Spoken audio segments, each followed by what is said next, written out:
He's Batman. That guy driving way over the speed limit. Over. Not the speed limit. This jolly fella's just... Are you trying to hit on her, sir? You know they got apps for that. Jim, get out of the way. These two are having a moment. Here, Jim, let's go get some stuff. This is dispatch. Head to Old Gotham Road. Whoops, sorry, Jim. Was just trying to collect those studs. What's up, pals? I'm Brockalock. This is another episode of Brockalock's Pixelated Breakdown, and today we're looking at Batman Legacy of the Dark Knight. It just came out yesterday. If you were not an early subscriber to the deluxe edition, you didn't get it 3 days early on the 19th like everyone else. Playing it here on the PS5 Pro, as we always do. So if you've played any modern AAA game, any game really, then you know what you're getting in the first hour. Generally, you know what to expect. You're gonna have pop-ups that show you this detailed dialogue with colorful stuff about what does what, and hold L1, R3, and F7 and press X2, and then he'll jump. You know it's coming. Controllers are so complex. Just look at Crimson Desert and many other games. This isn't a controversial stance I'm taking here. That's just something that happens due to the advancement of controllers and games design. The controls have just gotten complex. And usually the best way to show a player what they can do is tell you on the screen with all this stuff. And I'm writing notes. All right, if I want to jump, let me divide 7, carry the 3. There. Okay, sprint. That's how I sprint. Then you finish that room, you move to the next one, and here we go again. Repeat the process. It may be a necessity in some cases, but it interrupts the flow of the game. You don't feel like you can just turn a game, like I bought the game, I want to turn it on, now I want to play it. You feel like maybe you need to access Reddit, keep a little Reddit scroll going on your phone, so you, oh well, how do I don't really know how to speed walk. How do I get this guy to go? You gotta check with the internet. And there's a place for it, I suppose, but it can take you out of the game. I want to turn the game on and play it. But Traveler's Tales, they've always had a different design philosophy when it comes to teaching the player how to play. And it's on full display here. They get it. Because they're not just designing games for a 40-year-old man who's generally pretty perceptive. They're designing it for 3-year-olds. They just need to be able to pick up the controller and, smash, pick up, do thing, shiny thing. Everyone from 9 weeks to 99 need to get how to play this game without consulting a bibliography of resources and wikis. And the solution has not been to dumb down the puzzles. I've played every one of these, nearly every one of these, from the Lego Star Wars Complete Saga to here we are with Batman. So I know what they do. They don't dumb down the puzzles. They build this, what I like to refer to as a silent visual vocabulary. And we are going to discuss all of that today. So let's get into it and look at how Legacy of the Dark Knight and TT games teach you its puzzle solving and its new Arkham Asylum City Knight Origins inspired mechanics without saying a word, baby. The money here is appropriate, bats. Let's flip up onto this little ledge. Hey, is that Crime Alley? But before we get into all that, if you'd like to be a pal, click subscribe below and you will never miss a video. If you would like to contribute to me and to the channel in a more meaningful way, click join. If you do that, it's a $2 membership. You get every benefit. I don't have tiers or none of that with, you know, locking things behind certain tiers. $2 gets you all the benefits of being a member. Primarily, the big one, I do one exclusive members only video per month that you can only see as a $2 member. It helps me out and you get something amazing. There's also other benefits, so look into it. And lastly, if you want to show your thanks one time and one time only, click thanks. There's a super thanks button below. You can contribute as much or as little as you'd like to what I do here and ensure that I get to keep doing this now and well into the future, because that's the plan. I just want to keep making fun videos that dig into the mechanics of games as they come out. So if you like that and you like what I do, it's there for you to help me continue doing it. So thank you, and let's get to the video, baby. Now on with the episode. What I'm trying to illustrate now is a point. Let's find us. Oh, we found one right there in front of us. See it and wheat, baby. Well, And now, as you would know, I made the reference to Arkham earlier. So here, let's do a quick scan, and we see, oh, there's a Wayne Tech cache down there. You use those points to upgrade your skills. But in order to get that, we got to get in here, Jim. Come on, Jim. So in older Lego titles, you had hundreds of characters. And while cool to see them all, you'd be hard pressed to have a reason to. If you're like me, at first, you start unlocking them and you're like, well, I want to see it in the game. Yep, there it is. And then eventually you're like, so what? You know, okay, gun-toting henchman number 3. Thanks, TT. And with their puzzles before, it meant that you had copious ways to solve the puzzles because 8 characters may have a shovel that you need to dig with. But it was kind of unnecessary. It felt bloated.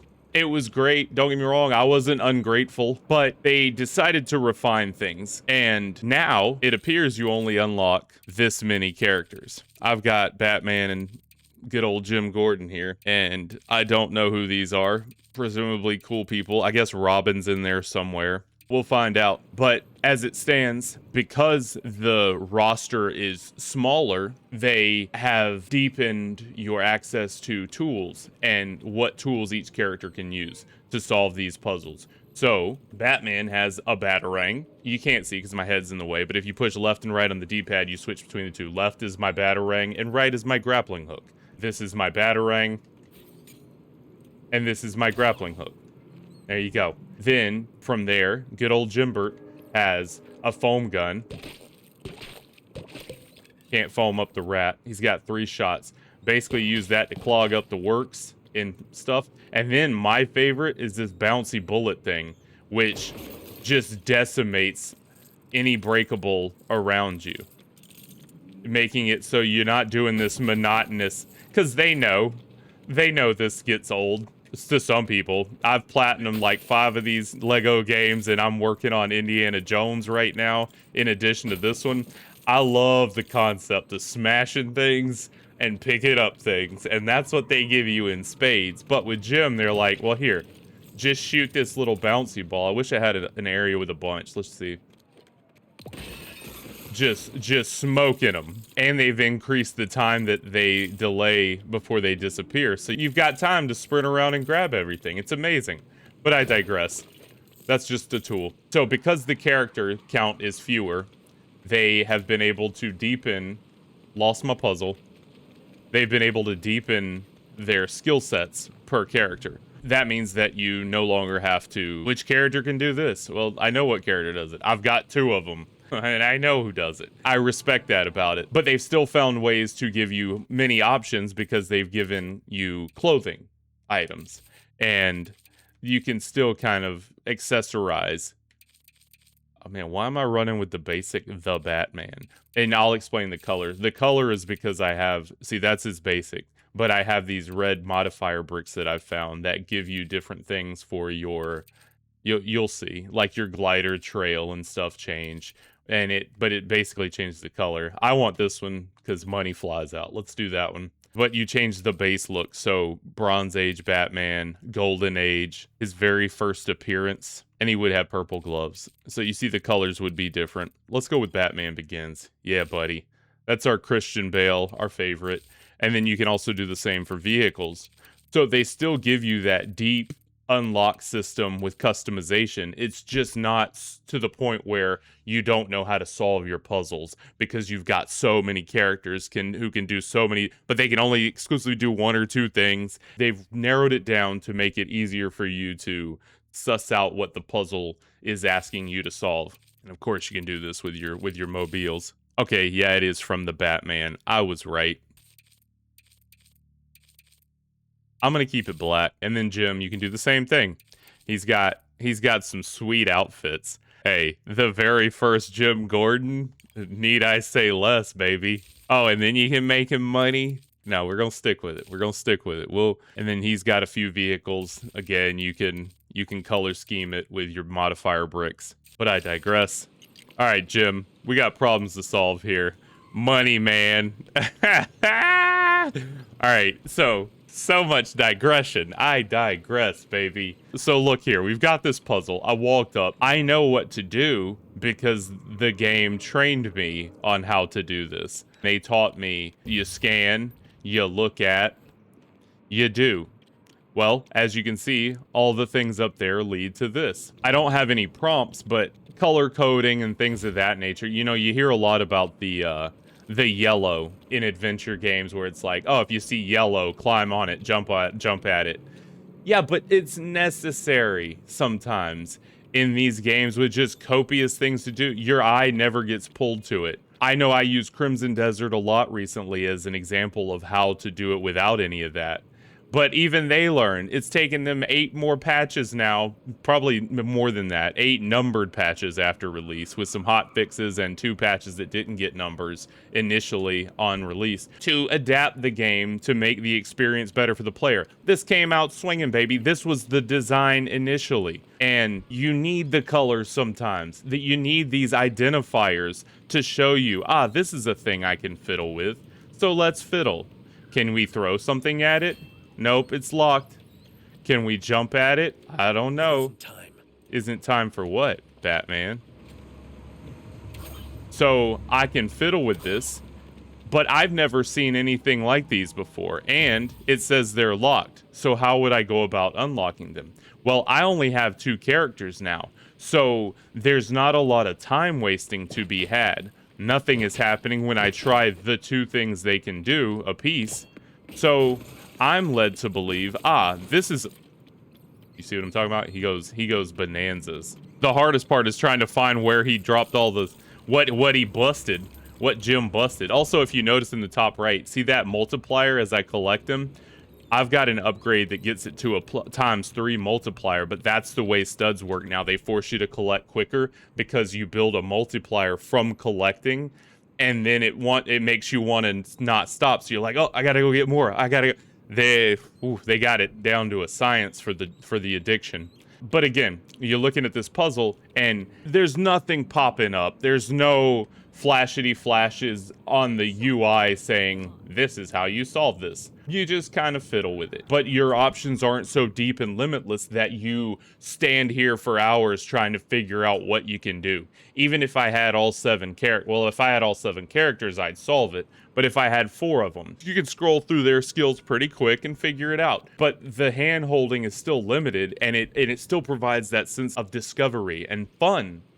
Fun. That is the #1 word when it comes to Lego games. For Brockalock and hopefully for everyone who plays them.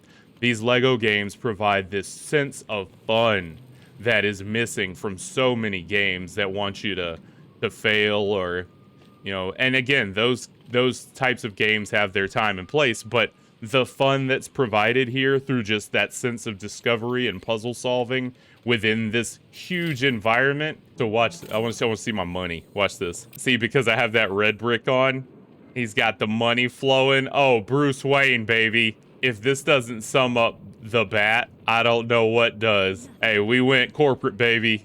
We sold out. Nirvana. Smells like Bat spirit, baby. But yeah, it's easily spottable in the environment when I'm running around. There's a thing there. You look at the geometry, the lights, and then even if you want to do the scanny thing, which again, I've talked about at length in other games, even in former Batman games, taking away from the environment and the playing field itself. You turn on detective mode and it just turns everything a saturated blue. Well, they even fix that in the Lego game. You just do a quick tap scan and it hits everything, and now you're back to your beautiful visual. So you can see this world that they've created and not miss out on it. You get to take it in without this lame overlay just sucking it up. The game uses these high contrast visual cues within the environment to pull you to the things that you need to do and to figure out. And instead of complicating it too much with an overlay.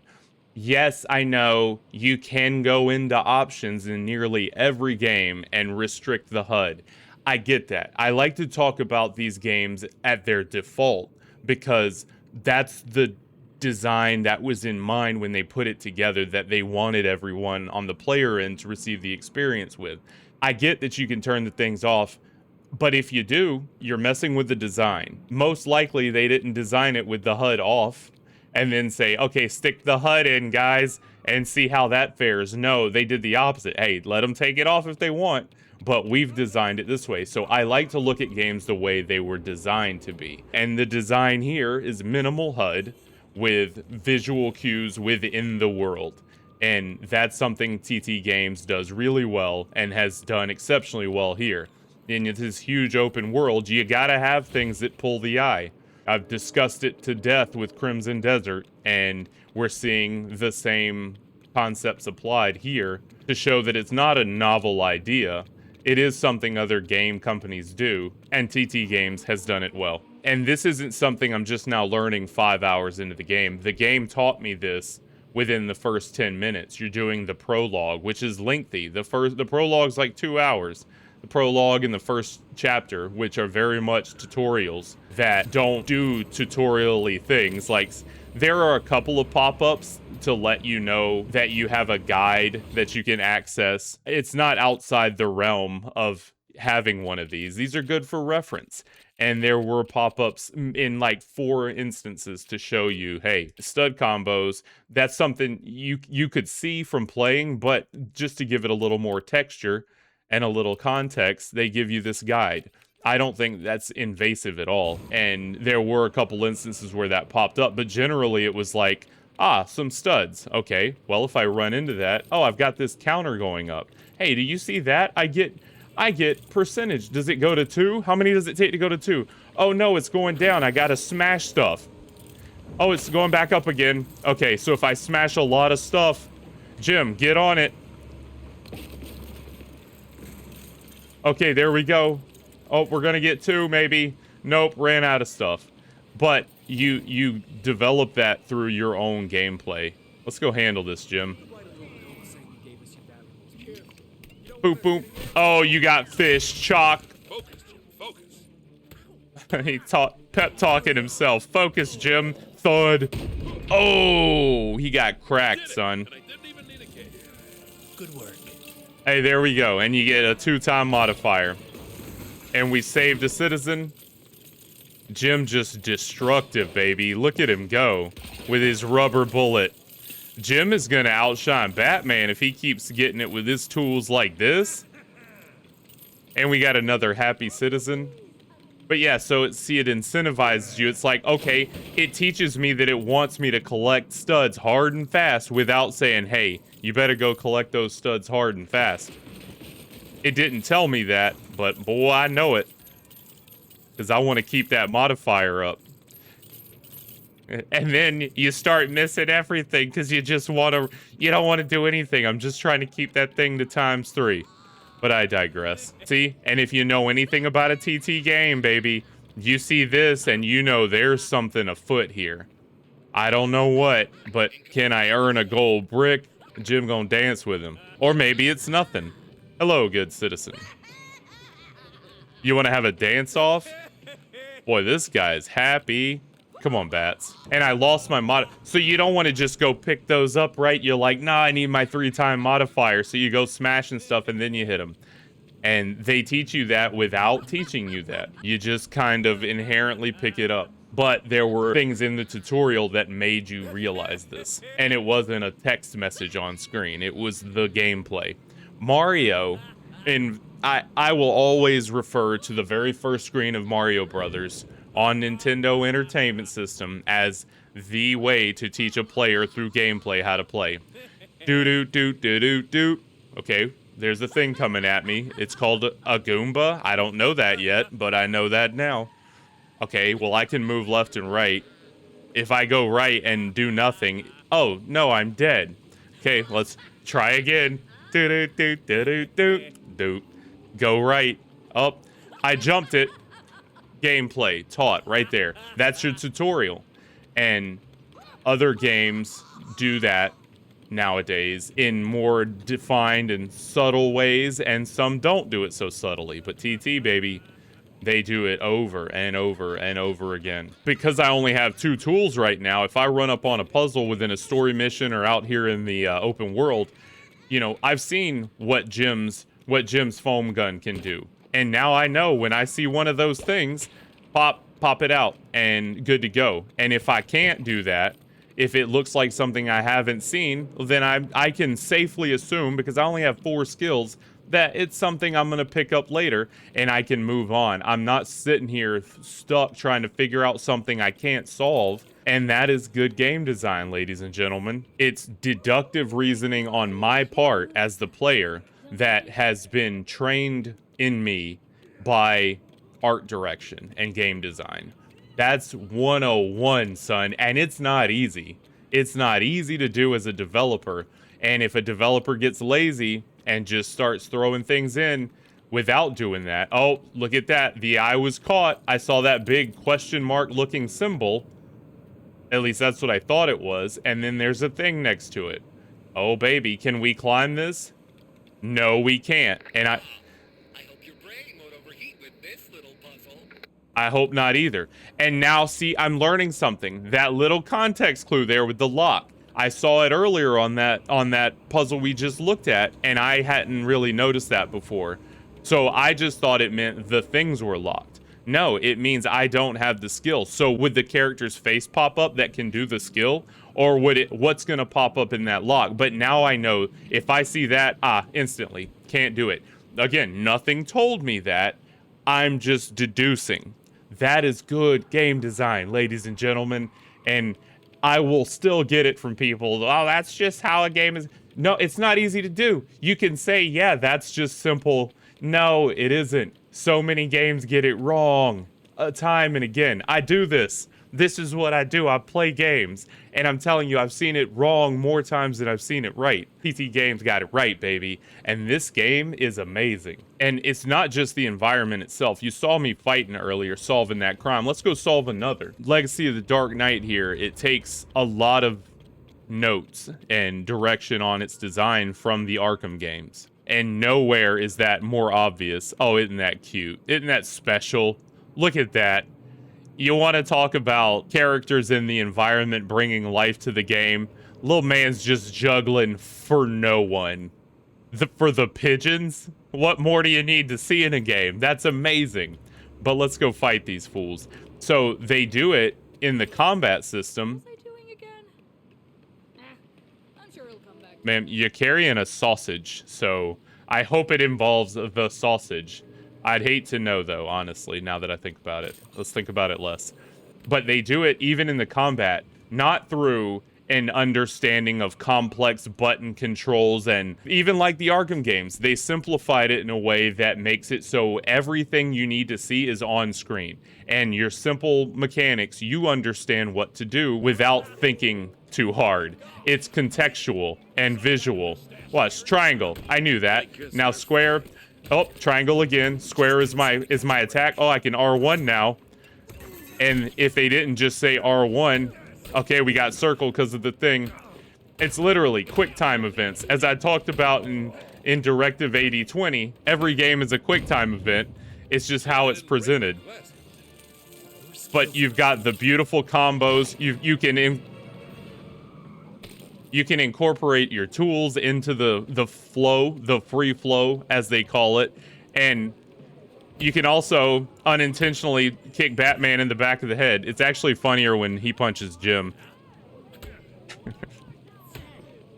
So I'll be running through. This is my favorite thing to do. Here, let's go. Here, Jim, let's go get some stuff. Whoops, sorry, Jim. Was just trying to collect those studs. If that's too intrusive for you, you can turn it off. But to me, I like having those indicators. And in addition to the buttons, you also have the visuals. They were flashing red and yellow when it was time to use my R1. When I needed to press circle, you had that line coming from the enemy to your character to simply dodge out of the way. Normally, I'd like a more zoomed out view where I have a visual of the field. But since everything was kind of popping up there, in my face, sorry, Jim, it made it easier and more intuitive to do. But you don't need the button prompts, but they're there. And I think the game is right to start with those to teach you. Now, if you decide that they're too intrusive and you don't need them because the visual cues are there, you can shut them down. And that is an option that's provided, and one I will probably take when I've got the hang of it. But again, it's that game design that eases you into the mechanic and then makes it about looking at the screen and reacting, not watching the mini map, not having to refer to your manual to remember how to grapple and bop beep bop. It's very intuitive and kind of in a way operant conditioning where you're trained through the gameplay.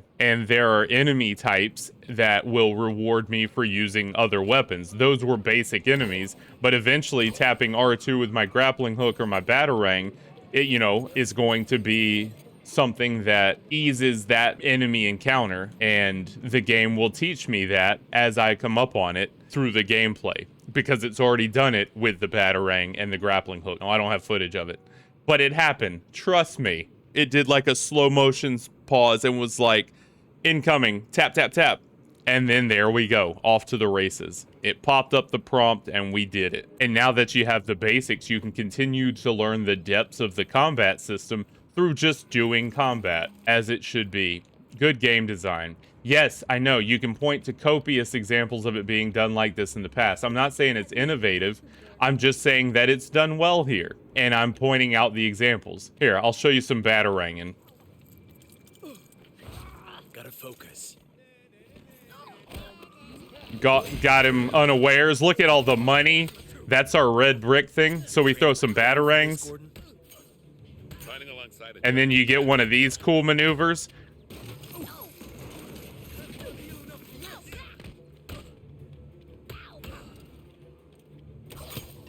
Beaten already. All I care about is finishing the job. And then the reward is the rain down of studs, baby. I know. I'm like the police, but better, baby. And you saw that money flying. That is just a visual reward for having this cool red brick suit. And we could swap it up. We could change it up to anything else. We could put on another one and it would have done something cool. Like this nautical theme would have shot water and little floaties out. Or my ninja thing probably would have dropped some shurikens. Who knows? But we're sticking with the money, baby. So it hasn't been anything but dark and rainy since I started this game. That's a choice and a mood as well. And perhaps as the story goes on, maybe if there's some positive moment or a story beat, maybe it'll get bright. But look at the rain. Oh man, it's like it's on a Lego. You know what I mean? Beautiful. Beautiful indeed. So as we sit here and we survey our city as the Batman and the Gym, why does this matter? Why am I talking about it today? Well, it matters because game design that respects the player ages so well. With a 3-year-old baby girl now, I'm someone who stopped looking so much at what I like to do, and I look at experiences I can have with my kid. And I reference Mario Brothers on Nintendo so many times, that very first screen. You know why? Because good game design ages well, as I just said. There's a reason I go back to that, because it was perfect. I'm Mario. Oh, I can move him left and right. Oh, I can jump. Oh, there's a Goomba. He's coming. Should I just go left and right? Nope, that kills me. Try again. Left and right. Jump him. Boom. You just taught me to jump things. I go back to that because this game will be playable in 20 years or in 5 when I want to play with my kid, when she's like 8 and she's like, oh, let's play all the Lego games, Daddy. When you take the text boxes and all the forced learning and the reading and the copious tutorial novels out of the game and you keep it focused on the gameplay, that game will never die. You take this friction out, this unnecessary friction that removes the player from the world, and you keep them grounded within what they're doing. And I don't need to look up how to solve something because I've been taught that the world will let me solve it. The game lets me solve it. And this is so contrasting to Crimson Desert, which, yes, it gave you these tools and this freedom to just flop about. But I can't tell you how many times commenters came to me and said, no, this game was, the developers even said they want people to share their ideas on how to solve problems on the internet. I don't want to do that, man. I don't want to come out of the game. I want to play the game. And it's a choice. I played nearly 600 hours of Crimson Desert. I get it. I don't hate it. I love it. Go look at my videos. I'm just saying, when you remove that and you let the game teach you the game through the gameplay, you become timeless. Anyone can play this. If you put Pac-Man in front of me, I know what I'm doing. I'll figure it out within 5 seconds, and I can play that game until 2200 because it's intuitive. And that's the key here. Legacy of the Dark Knight proves you can have complex, multi-step mechanics, whether it's Arkham-style combat or intricate puzzles, without holding the player's hand. By relying on this consistent visual language that is passed to me naturally through my gameplay, TT Games has created this world that is familiar, but also very foreign, that I can just solve through interaction and deductive reasoning, and where learning and exploring feels like actual discovering. And to me, that's the hallmark of great system design within a video game. And that's what I think. But it's not about what I think. As I always say, if it was about what I thought, I'd turn the camera off and just play the game. I want to know what you think. Let me know in the comments below. Is this too easy for you? You mad lads? You just like, oh no, it's a Lego game, it's a kid's game. What are you even playing that for, Brockalock? Go play something hardcore like us, like your viewer. Hey, I'm telling you, you want to have some fun, get you a Lego game. Let me know in the comments below, get those little typey fingers going. You boys and girls love to type, so type away. It's a pleasure to do this, as always. And I thank you for watching to the end. I will see you on the next one. Have a great day. See ya. All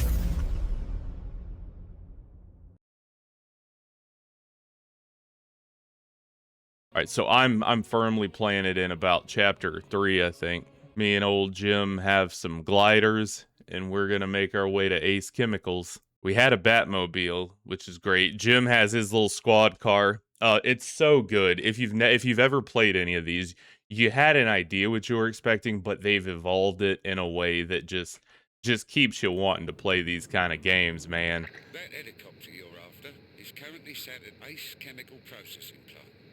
It's a nasty old place, so I want to complain about this, but I'm not going Jim, to right we're now. going to Ace We'll get there. Chemicals. That's where Red Hood 1 is taking those Look, bears. if you're gonna make it come through here, don't make it come through here. This is Montoya. The Red Hood gang are causing us all kinds of trouble. I don't think this city has seen crime like it. I'm sitting. If you and your friend have Some- time, the streets of Gotham could use your help. Over. Don't make it come through the TV, right? Obviously, this I couldn't hear it, but I'm sitting there yesterday playing with sound coming through this and coming through the TV. What's the point? It's cool if it doesn't come through the TV, then it feels like, oh, I'm getting a message. But if it's coming through the TV and here, it's always off a little, slightly delayed, and it just sounds annoying. Some games have done this right. Most games don't. It comes through both, and I don't understand. By default, maybe I can change it in the options, but don't make it default. Why is it default? Let this be a radio.